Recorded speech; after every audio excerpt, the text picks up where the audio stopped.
पिछले करीब एक महीने से इजराइल लगातार लेबनान पर हमले कर रहा है। उसका मकसद है हिजबुल्लाह का खात्मा, लेकिन ये इतना आसान नहीं होने वाला। तो क्या इजराइल जल्द लेबनान से हटने की तैयारी करने वाला है? इसे समझने के लिए समझना होगा कि इजराइल की मौजूदा स्थिति क्या है। 7 अक्टूबर 2023 को इजराइल में हुए फिलिस्तीनी संगठन हमास के हमले के बाद मिडिल ईस्ट में ऐसी तबाही शुरू हुई जो आज तक जारी है। इजराइल ने गजा में 1 साल से ज्यादा समय से कत्लेआम मचाया हुआ है। हमास का लगभग सफाया कर दिया गया है, लेकिन हिजबुल्लाह के साथ शुरू हुई जंग में जानकार ये मानते हैं कि हालात कुछ अलग है, जो प्रधानमंत्री नेतन्याहू के पक्ष में तो बिल्कुल नहीं है। इजरायली मिलिट्री को हिजबुल्लाह के साथ युद्ध में भारी कीमत चुकानी पड़ रही है। 27 सितंबर को हिजबुल्लाह के चीफ हसन नसरल्लाह की हत्या के बाद इजराइल को लगा था कि लेबनानी उग्रवादी संगठन का अंत निकट है।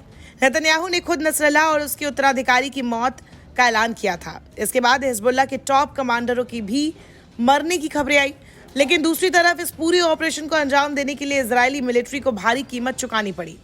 बीते दिनों हुए हिजबुल्लाह के सरप्राइज अटैक में इजराइल के 5 फौजी मारे गए।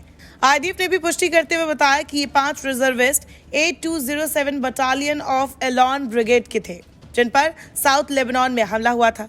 यह हमला सिर्फ इकलौता हमला नहीं, करीब 1 महीने में इजराइल के दर्जनों फौजी मारे जा चुके हैं। अब तो हिजबुल्लाह के नए चीफ शेख नईम कासिम ने भी नसरल्लाह की जगह ले ली है।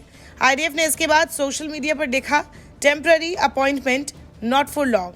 हालांकि जानकार मानते हैं कि जमीनी तस्वीर कुछ और है। इसका अंदाजा इसी से लगाया जा सकता है कि नईम कासिम के चीफ बनते ही हिजबुल्लाह ने इजराइल पर हमले तेज कर दिए, और इसमें यमन के हूती विद्रोही भी हिजबुल्लाह के साथ है। दक्षिण इजराइल में हूती विद्रोही तो उत्तर में हिजबुल्लाह के ताबड़तोड़ बमबारी देखने को मिल रही है। हिजबुल्लाह ने इजराइल में कम से कम 50 रॉकेट भी दागे, वहीं हूतियों ने यमन से इतनी ही मिसाइलें छोड़ी। लेबनान में 1 महीने के ग्राउंड ऑपरेशन में दावा किया जा रहा है कि इजराइल के अब तक 35 से ज्यादा लड़ाके मारे जा चुके हैं। हिजबुल्लाह अपने चीफ के कत्ल का बदला लेने में जुटा हुआ है और चुन चुन कर लेबनान में घुसे इजरायली लड़ाकों को मार रहा है। हिजबुल्लाह की ताकत इससे भी पता चलती है कि पहली बार किसी संगठन ने बिना चीफ के ही इजराइल के प्रधानमंत्री के आशियाने को निशाना बनाया। उस वक्त अगर नेतन्याहू अपने घर पर मौजूद होते तो उनकी जान भी जा सकती थी। हालांकि वो बाल बाल इस हमले से बच निकले।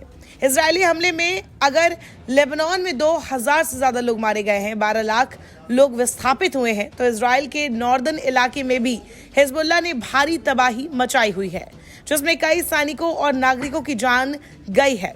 Israeli military correspondent Emmanuel Fabian Hezbollah Israel जंग की अपडेट सोशल मीडिया पर देते रहते हैं। लेटेस्ट ट्वीट में उन्होंने लिखा कि हिजबुल्लाह ने लेबनान से नॉर्दर्न इजराइल पर 75 रॉकेट्स दागे, जिसमें एक शख्स की मौत भी हो गई। एक और ट्वीट में इम्यूनल बताते हैं कि साउथ लेबनान में युद्ध में बुरी तरह घायल हुए मास्टर सर्जेंट रिजर्विस्ट यदीदा ब्लॉच की मौत हो गई। ऐसे कई और ट्वीट्स इम्यूनल फैबियन के सोशल मीडिया पर दिख जाएंगे, जिससे ये साफ पता चलता है कि हिजबुल्लाह के खात्मे के चक्कर में इजराइल को कितनी बड़ी कीमत चुकानी पड़ी है। ऐसे में माना जा रहा है कि इजराइल अब लेबनान से हटने की तैयारी कर सकता है। नमस्कार, मैं हूं मानक गुप्ता।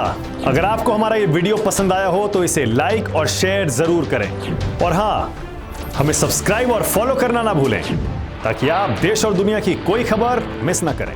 तो जुड़े रहिए हमारे साथ और देखते रहिए News 24।